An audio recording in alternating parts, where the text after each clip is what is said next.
This video was sponsored by RMIT. No, it's not. To clarify, it's not, but there are a lot of sponsored videos and articles going around. So what exactly are they, and are they ethical? Sponsored stories work to subsidise a publication's income, mutually benefiting both parties involved. Stories are born at the intersection of a common theme and narrative that both parties hold dear. There is a reason for this. Commissioned content is far more effective than regular ads because they capitalise on consumer engagement.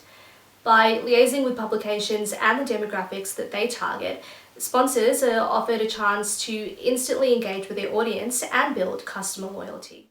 Junkie uses sponsored articles from commercial organisations such as Sky Vodka and PlayStation. Junkie also uses sponsored articles from government-funded organisations such as SBS and the NBN. Sponsored articles are clearly labelled on Junkie's webpage and Facebook page, but the articles are not necessarily directly linked to the advertisement of the sponsor, such as Sky Vodka's articles on marriage equality. BuzzFeed takes advantage of the short attention span and susceptibility to clickbait instead of trying to change it. The listicle "Which donut are you?" is a classic example of that. There's a self-deprecation to the piece which undermines the self-importance that brands so often proclaim. They're transparent with their audience, clarifying the content is commissioned, and going by the hundreds of shares, it's worked. The Urban List sponsored articles come from restaurants such as Mihika.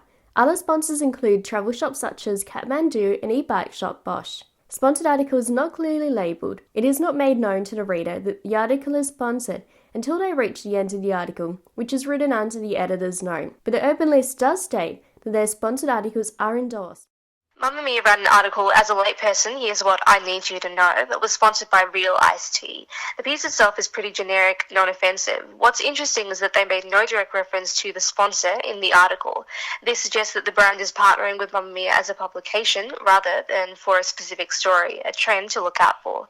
What it also suggests is that sponsors limit the scope of what a story can tell because it has to be universally appealing to maximise on profits.